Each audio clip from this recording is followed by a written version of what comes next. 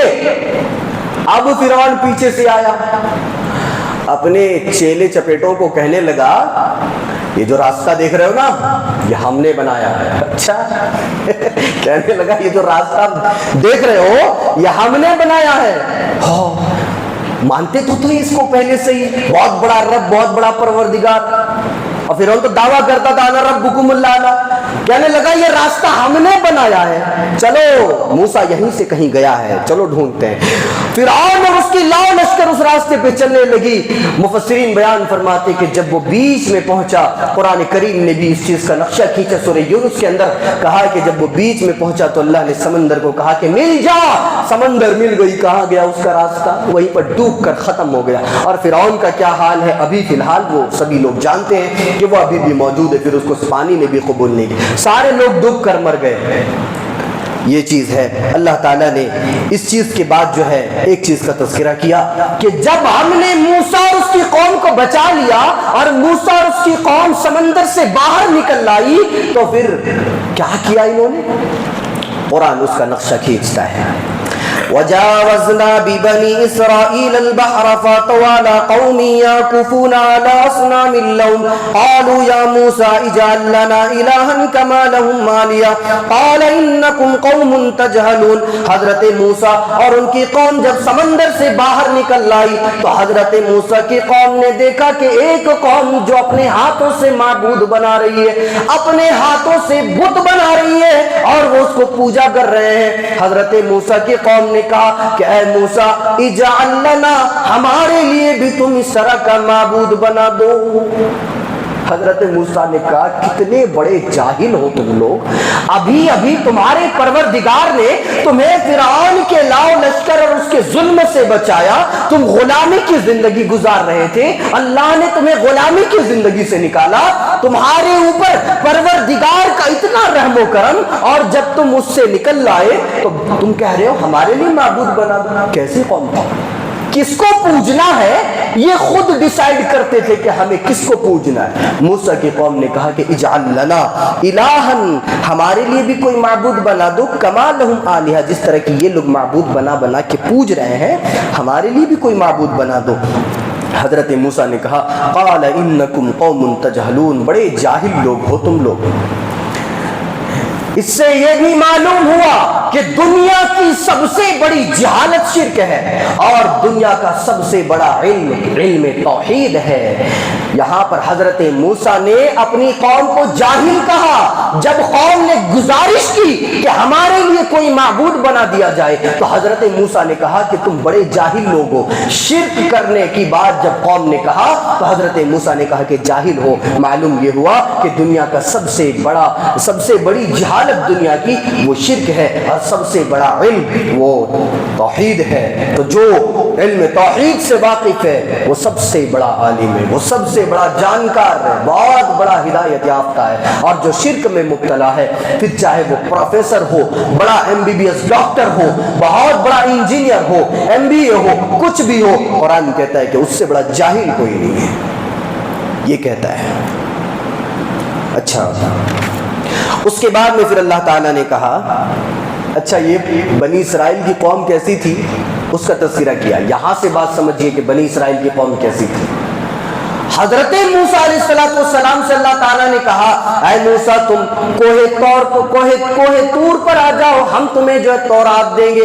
حضرت موسیٰ علیہ السلام کوہ طور پر جانے لگے اور جب وہاں جانے لگے تو پھر اپنے ساتھ انہوں نے 70 لوگوں کو لیا۔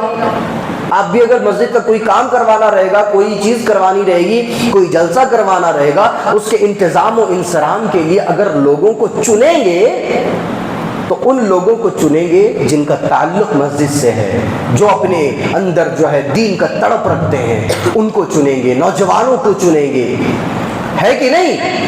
آپ جب کوئی کام کریں تو باغیور اور